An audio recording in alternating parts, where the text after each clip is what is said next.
Oi, turma do livro Francisco de Assis, João Nunes Maia e o Espírito Miramês, no capítulo 17, o Papa e Francisco, na parte 4.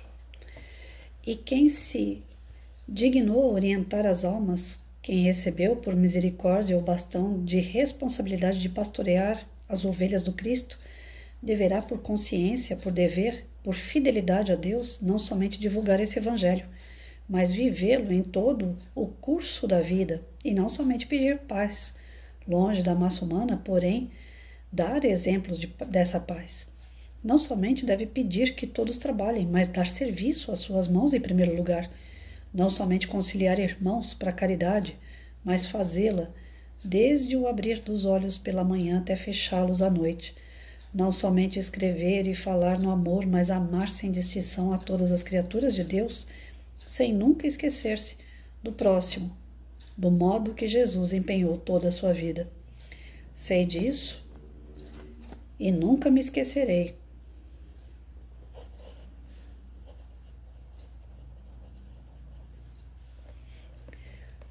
Que devemos muito à nossa igreja, à saudável vida dos profetas, à consciência que temos da intervenção dos anjos entre os homens, a grandiosa e respeitável obra de Moisés e a vida fecunda de nosso Senhor Jesus Cristo.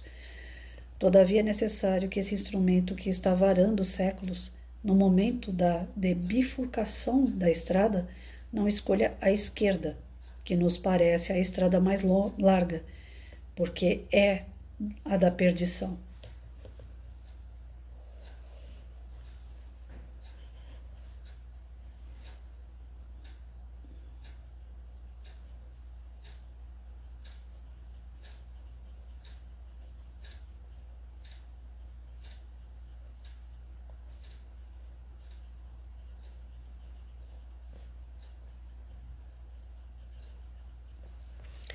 Não queremos que se ofenda com a nossa fala por serem as nossas regras de renúncia, de obediência, de perdão, de amor, de trabalho, de desprendimento e de pureza. Achamos que quem nada exige não afronta, não impõe, não odeia, não discute, não quer ser o maior e não ofende, não poderá ser julgado perigoso, ladrão ou herege.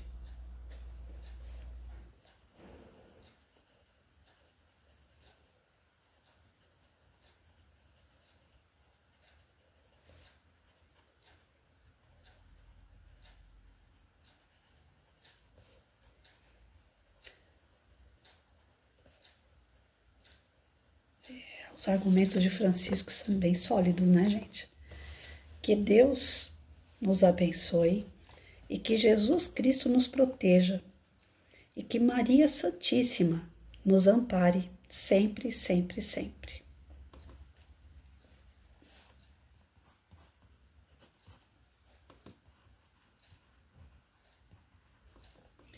O Papa Inocêncio III ouviu tudo, analisando com a mente presa nas palavras de Francisco e a imagem de Telésforo no espelho da sua consciência lhe dizendo as mesmas palavras que lhe tinha falado em desdobramento espiritual e que naquele momento lhe eram repetidas. Sua santidade no conforto que a cadeira lhe ofertava, no palácio que lhe servia de casulo, no ambiente que ostentava sua máxima autoridade eclesiástica, sentiu-se inquieto e olhou para os companheiros de apostolado, buscando aprovação sobre o que ouviam. 2 deles regozijavam-se com a linha de conduta de Francisco, o resto prestes a estourar de ódio, sem contudo poderem discordar do que o homem de Assis discorrera, pela posição que ocupavam junto ao trono de São Pedro, e por respeito forçado àquele que ali tudo ouvira calado, o Papa, supremo chefe da Igreja. Inocêncio III, corajoso e decidido, levantou-se. Deu umas passadas no amplo salão, como que buscando forças para dizer o mais conveniente a todos, e falou resoluto, chamando Francisco de irmão. Irmão Francisco, tudo isso que ouvimos dos seus guardados mentais é muito bonito. Alinham-se perfeitamente com os conceitos de Jesus Cristo, não resta dúvida. Porém, são regras impraticáveis para a falange de obreiros que sustentam o mundo católico, consubstanciado em Roma, e mais tarde ajudado pelo imperador inesquecível Constantino. Temos um pacto com o Estado que nos garantiu e não nos deixou cair nas garras dos perseguidores. Deve saber, como todos nós somos conscientes desse fato, que a oração nos mostra e faz um ambiente de amor contra ódios dos invasores, cortando todos os recursos das investidas da magia negra contra nós e nossa igreja. No entanto, quando os hereges vêm com a força, nós usamos o conceito do mestre, que é vigiar. E esse vigiar é usar a mesma violência do agressor para combatê-lo. Tudo o que falaste, irmão Francisco, a nossa consciência aprova no terreno da teoria, mas para viver o que falas, as coisas mudam na sequência do tempo. O nosso raciocínio, que conhece bem o mundo e as criaturas, nega o que pedes, mesmo vendo em tuas ideias tudo de bom para a comunidade terrena. Compreendo que tudo isso é impossível de ser vivido, mas o coração, onde com certeza reside a piedade, a bondade e por vezes o amor, como se fosse de mãe, aprova tudo o que dizes e ainda abraça a tua alma, como sendo a de um santo. Sinto que os céus me pressionam a aceitar as tuas ideias, que reconheço serem nobres, não obstante esse mesmo céu deixa-me à vontade com livre-arbítrio.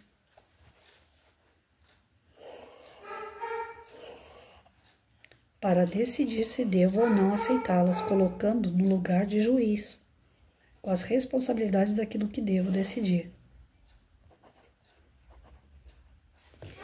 Não quero e não devo tomar muito o seu tempo, por teres o mundo inteiro para levar as tuas ideias para pregar o evangelho da maneira que a tua intuição te ordenar.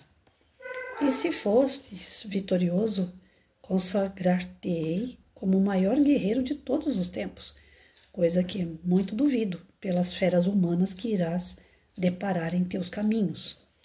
Tudo o que fala são flores perfumadas, seguras pelas hastes, cujos espinhos, ao lançarmos as mãos para colhê-las, carecem do sangue de nossos dedos, de sacrifícios e de dor. Nós concordamos que a vida que pretendes levar com os teus seguidores é a réplica da verdadeira vida e que o Evangelho de nosso Senhor tem de renascer algum dia, como nos primórdios do cristianismo nascente. Porém, a humanidade ainda não está preparada.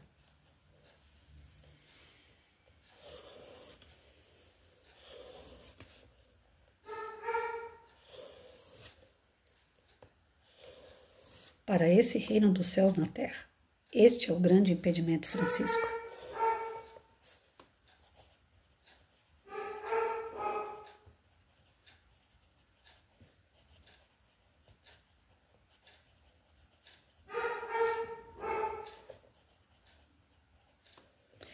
Prepara, meu filho, as regras que queres. Envia para nós que darei o veredito e ficarás livre, mas sempre com a nossa vigilância e nossa proteção.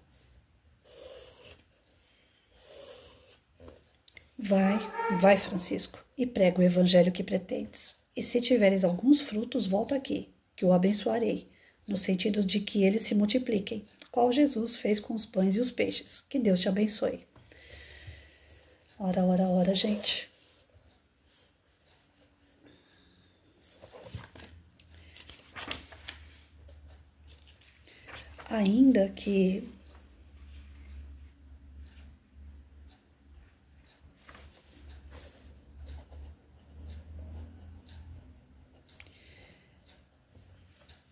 Ainda que não foi uma mudança, né, dentro da igreja, pelo menos houve um consentimento do Papa a favor do trabalho que Francisco quer erguer. Olha o tamanho do respeito. E não precisou de guerra, não precisou de sangue, não precisou de imposição, que nem ele fala aqui, foi onde eu anotei, né? Essa parte aqui eu acho que é muito importante, por isso que eu vou até repetir, ó. Quem se dignou a orientar as almas, quem recebeu por misericórdia o bastão de responsabilidade de pastorear as ovelhas do Cristo, deverá por consciência, por dever, por fidelidade a Deus, não somente divulgar o Evangelho, mas vivê-lo em todo o curso da vida. E não somente pedir paz, longe da massa humana, porém dar exemplos dessa paz. Não somente deve pedir para que todos trabalhem, mas dar serviço às suas mãos em primeiro lugar. Não somente concitar irmãos para a caridade, mas fazê-la dentro, desde o abrir dos olhos pela manhã até fechá-los à noite.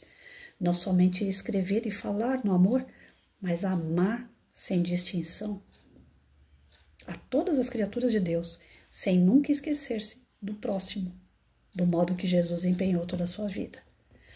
Então, assim, eu vejo que Francisco não desrespeitou o Papa, conseguiu passar aquela mensagem que Jesus já tinha passado. Ele conseguiu reacender a centelha que nós temos de Deus dentro de cada um. Mas ainda que ele tenha conseguido atingir com as palavras o coração desse Papa, ele não conseguiu atingir a todos que estavam ouvindo. Eles estavam fervulhando em volta, querendo o pescoço de Francisco. Mas o Papa, que já tinha recebido em desdobramento como que é o nome dele? É um nome difícil de falar. Telésforo, né? Que já tinha vindo em sonho, que o Papa achou inclusive que era Jesus, pela grandeza do Espírito e pelas suas palavras. Telésforo veio preparar o caminho para Francisco poder chegar e julgar as palavras sem imposição, sem briga, sem ódio, sem raiva. Olha o ensinamento de Francisco não só para esse momento histórico, esse período, né? Ele estava na cova dos leões, ele estava jogado no meio das cobras, né? Ali mesmo já podiam falar herege, pronto, ele já estava junto com a turminha dele, tudo preso pela Santa Inquisição e provavelmente torturado e morto. E só não ocorreu isso porque houve esse preparo do campo espiritual ao Papa, que é a autoridade máxima, quem tem o poder de decidir quem vai e quem não vai, né? E o Papa, sentindo que Francisco realmente estava ali por ordem de Deus, falando coisas da divindade, algo maior do que ele, se colocou numa posição de Papa, não deixou de ser autoridade, porém, refletindo sobre as palavras de Francisco e refletindo sobre as palavras preparadas por Telésforo, guiado pela espiritualidade maior, refletiu sobre todo o que foi dito ali e falou, tá bom, nós não vamos mudar a nossa igreja, nós precisamos das guerras, nós precisamos nos impor, nós precisamos ser vigilantes diante do inimigo e atacar com as armas que o inimigo nos ataca. Olha o que o Papa fala, né? Olho por olho, dente por dente, ele está ali pela regra de Moisés ainda, passando por cima da regra de Jesus. Ou seja, a igreja, ela tem como que eu posso dizer, uma importância gigantesca na nossa história e principalmente para guardar os ensinamentos que foram dados por Moisés, por Jesus, pelos apóstolos. A igreja realmente foi uma guardiã, porque se ela não tivesse guardado essas informações, mesmo que a duras penas, nós teríamos perdido. Nós teríamos perdido tudo o que foi feito por Moisés e por Jesus, porque a parte escrita, se ficasse de mão em mão por aí, logo ela ia sumir, né? Então era necessário que aquilo ficasse nas mãos de um guardião. A Igreja Católica Apostólica Romana, ela foi guardiã dos ensinamentos de Moisés e de Jesus, fato. Mas as duras penas, né? E quando o Inocêncio fala assim, nós estamos aqui aguardando o resultado do seu trabalho, Francisco, ele abre a possibilidade de uma igreja mais flexível diante do amor e não do ódio, de guerra, de rancor, de inimigos, né? Ele abre uma portinha, uma esperança para Francisco. Vai lá, trabalha e mostra. Se der certo, você volta aqui e fala para mim que eu te abençoo. E aí a gente vai praticar também. Lógico que Francisco vai aparecer com uma série, né, de dificuldades perante a igreja, que a igreja não vai aceitar a princípio, se render ao novo contexto, né, a nova ordem franciscana. Mas ela vai deixar ele caminhar em paz. Porque, vejam bem, Francisco convenceu através das palavras e da sua moral que ele não estava ali para renovar, para ele transformar a igreja. Ele só queria um espaço para trabalhar em prol do bem. E ele joga na cara do Papa: vocês estão aí seguindo Jesus, e Jesus é amor. Então, já que vocês não estão fazendo, a nova ordem é fazer. Nós só queremos caminhar de acordo com Cristo. Nós só queremos levantar as pessoas para o bem, praticar, atuar diante das coisas que se fala na igreja. Nós somos a prática. Então, é uma extensão da Igreja Católica. Por isso que eu creio que lá na frente, Francisco é reconhecido como santo da Igreja Católica. Eu acredito, né? Não li o livro inteiro e não sei o contexto todo. Mas faz, né, sentido a Igreja ter o reconhecimento de Francisco como um santo em razão da sua benevolência, do seu amor, né, e de não desistir pela prática, né, desse bem-querer ao próximo que a igreja pregava. Porém, ela tinha esse estado de vigilância, de relutância, de resistência a outras ideias. Eu peguei esse final de semana para poder ficar assistindo o Brasil Paralelo. Aí tem uma série que chama Brasil, a Última Cruzada. Eu só assisti até a metade do primeiro capítulo. Eu fiquei encantada. Aí eu pegava o pai dos burros, que hoje chama Google, não é mais Aurélio, né? E conforme eu via alguma coisa que eu não entendia, eu ia lá, né? Que lugar que é esse nome? Quem é essa pessoa? Então eu fiquei procurando. E vai para lá e vem para cá nas informações. Gente, é incrível como a história, ela roda, roda, roda e volta para o mesmo lugar, né? É briga, briga, briga, briga. A Igreja Católica, ela nasce através dos apóstolos, os discípulos. São anos e anos confeccionando uma Bíblia baseado nos ensinamentos de Moisés, né, numa parte do Velho Testamento, baseado nos ensinamentos de Jesus, no Novo Testamento. E aí vem alguém dentro da igreja que não está contente com as coisas que se passam, faz aquela revolta toda e nasce uma nova igreja. Aí vem um outro, não está feliz com aquela reforma, muda mais alguma coisa. Pô, a Igreja Católica Apostólica Romana tem a Igreja Apostólica, anglo-saxônica. Depois tem a Igreja Protestante, e vai nascendo raízes, né, dentro dessa concepção de religião, pelo não contentamento de algo que aquela religião está causando. Todas no seu íntimo têm Jesus, todas no seu íntimo têm o desenvolvimento moral, todas no seu íntimo têm a questão da benevolência, da caridade, da prática do bem, como fator primordial para o seu desenvolvimento. Todas, só que todas são formadas por homens, todas são formadas por pessoas em seu desenvolvimento moral, que vão errar no decorrer do caminho, que vão sucumbir à sua missão, que vão falhar. Então as religiões têm falhas, mas todas são boas. Ai, Patrícia, mas como que é boa se tem falha? Porque a religião é formada por homem. A base dela não tem falha, a base dela é fé. A base das religiões é para o desenvolvimento moral. A base das religiões é alcançar a evolução espiritual como Cristo. É o nosso caminho, é aquela fala, é o caminho, a verdade e a vida. Ah, mas e as outras religiões? Nasceram outras religiões contestando, inclusive. Eu estava vendo o islamismo dentro desse contexto do Brasil Paralelo que eu estava estudando. O islamismo, ele concorda que Jesus é um ser mais desenvolvido, que ele é um profeta. Ele não concorda com a Igreja Católica a questão de que a Igreja Católica diz da Santa Trindade, que Jesus é Deus encarnado. E o islamismo contesta. Não, Jesus é um homem, é um espírito encarnado com muita sabedoria. Eles respeitam Jesus como profeta e não como Deus. Eles separam isso. Jesus é filho de Deus, ele é um profeta, mas ele não é Deus. E a católica insiste até hoje que Jesus é Deus encarnado. Então, são diferenças pequenas que fazem nascer novos contextos religiosos. E são homens descontentes com algum tipo de interpretação da Bíblia que vai fazer gerar novos documentos.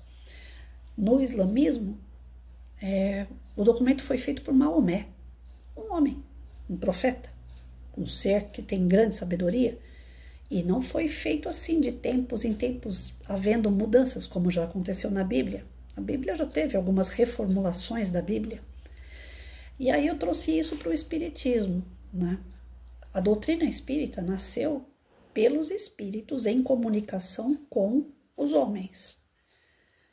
A doutrina espírita vem através dessas comunicações que ocorriam em diversos países, que eram semelhantes às comunicações. Kardec filtrava e fazia a obra. E hoje a gente está vendo aí que federações, como aqui em São Paulo, querem reformular o que está escrito, com aquela intenção de dizer assim, as palavras que estão aqui eram de contexto daquela época de 1800 e não de hoje, que a gente precisa melhorar para uma melhor compreensão. Mas e aí? Essas reformulações não podem causar dentro da doutrina espírita as ramificações para que venham algumas transformações e aconteça que nem aconteceu com a católica, que nem aconteceu lá nos nossos tempos mais primórdios. A gente fala de religião como se ela tivesse nascido no hinduísmo. É a religião, se vocês procurarem na Google, né, no Pai dos Burros, qual é a religião mais antiga? O hinduísmo, né? Ela nasceu na Índia. Tá, mas o povo mais antigo que nós temos no planeta Terra é na África. E por que lá não tem religião? Por que não tem registro de religião? Porque não está escrito. Lá, certamente, nasceu as primeiras religiões. Só que não tem nada registrado. Olha como é importante a gente registrar. A Bíblia é o que é porque houve um registro de tempos em tempos, colocando um pouco de Paulo, colocou um pouco de Marcos e foi colocando, virou uma Bíblia, um documento de registro sobre a vida antiga, Moisés, sobre a vida de Jesus. Outro dia eu estava vendo um vídeo falando que o nosso calendário está errado. Nosso calendário não deve começar no nascimento de Jesus, contestando o calendário, que nós não estamos em 2025. E se a gente for ver ao pé da letra, nosso calendário realmente deveria começar no dia que o mundo começou. Mas quem é que sabe? Não é dado para a gente saber tudo. Então nós temos que ter um parâmetro de contagem, de medição, nós temos que ter um parâmetro. Quando a matemática fala assim, que ela é exata no que ela vê, mas ela não consegue ser exata no que não vê. É a nossa ciência material. Quando a ciência vai lá e prova por A mais B através de equipamentos, a célula, o que existe dentro da célula, os genes e tudo mais, é o que ela está vendo, né? Se você está com uma dor no estômago, você vai no médico, faz um exame, é o que o exame der, é que você vai saber. Mas e o que o exame não der? E se tiver coisas espirituais que dão essa dor de barriga, o seu exame vai dar? Não vai. Então, assim, nós temos que ter na cabeça o seguinte, registros são importantes. Os guardiões dos registros são importantes. Todo mundo tem a sua importância. A gente não pode descer a lenha na Igreja Católica porque ela matava hereges, porque ela guerreava, porque tinha as cruzadas, porque eles eram uns monstros. Não. É monstruoso a situação. Não vamos tirar, né? O que é. Ninguém precisa matar ninguém. Porque tem a ganância, tem a imprudência, tem a intemperança, tem o autoritarismo e uma série de coisas por trás disso, que são os defeitos humanos. Mas a gente tem que entender que, assim o próprio Papa fala, o povo não está preparado. Lembra da história de Moisés? Moisés veio com os 10 mandamentos, por quê? Quando ele colocou lá, olho por olho, dente por dente, né? Faça ao outro o que ele fizer com você. Quando ele colocou esses mandamentos, era porque na época era uma selvageria total. E aí quando veio os 10 mandamentos, mudando alguns códigos, né? Amar o próximo como a si mesmo, honrar seu pai e sua mãe, que eram leis um pouco mais brandas, o próprio Moisés deve ter estranhado. Ah, nossa, mas aqui tem que ser olho por olho, porque o povo não está preparado para amar. Aqui a gente tem que conter a violência. O código de lei que existe numa cidade, às vezes não é o mesmo código de lei que existe em outra cidade. Cidade pacata, uma cidade que não tem crime, que não tem violência, precisa de um código de violência? Agora, uma cidade que existe criminalidade alta, precisa de um código de violência, né, para conter aquela violência. Então, assim, ele faz aquela... Ele faz aquele ênfase, assim, do tipo assim, tudo que você está falando, Francisco, perfeito, daria muito bem para a gente fazer, se o povo estivesse preparado. Então a gente vê que a igreja estava num contexto, ainda que de violência e tudo isso, eu não vou tirar, né, os horrores que a igreja causou em relação às guerras, às cruzadas e aquela questão da Inquisição, mas a gente tem que ver também que o povo estava vivendo um momento de selvageria. E se vocês pegarem esses filmes que eu gosto de assistir, filmes épicos, né, da Idade Média, vocês vão ver que era muita promiscuidade, muita bebê. Na época não era tanta droga, mas era uma questão de bebida, né, aquelas tabernas que o pessoal tinha, com prostitutas, com muito álcool, regado a muito álcool, muito vício nesse sentido. Era um pessoal assim meio, né, o estupro era muito comum, mesmo dentro do casamento. Se a mulher não quisesse, não tem essa de não querer, o homem partia para cima. Os filhos criados sob o medo. Então, era uma sociedade trevosa. E que talvez esse lado obscuro da igreja, que tanto dói a gente, né? Poxa, eles deveriam pregar amor e estavam pregando, né, violência. Era algo dolorido, mas talvez um remédio amargo necessário. Eu não digo quando apareciam pessoas com novas ideias e que a igreja não aceitava, mas eu digo para uma sociedade que estava completamente desregrada. Então era necessário algumas regras mais rígidas, talvez impostas até pelo medo. Mas quando chega Francisco e fala amor, né, prática da paz ao invés da guerra, eu creio que está se abrindo nesse período. Eu acho que o Francisco foi o divisor de águas, inclusive, para esse período. Quando ele abre para o Papa a necessidade de mudança. E o Papa, resistente ao povo que existe ali, ele fala, você pode tentar, mas o povo é complicado, né? Então a gente começa a ter uma ideia maior, uma visão maior sobre esse contexto histórico e o que se passa nessa transformação humana e espiritual. O período de transformação ali é um período de transformação muito importante, é um salto que aqueles espíritos estão dando para o seu grau de elevação. Gostei do texto de hoje.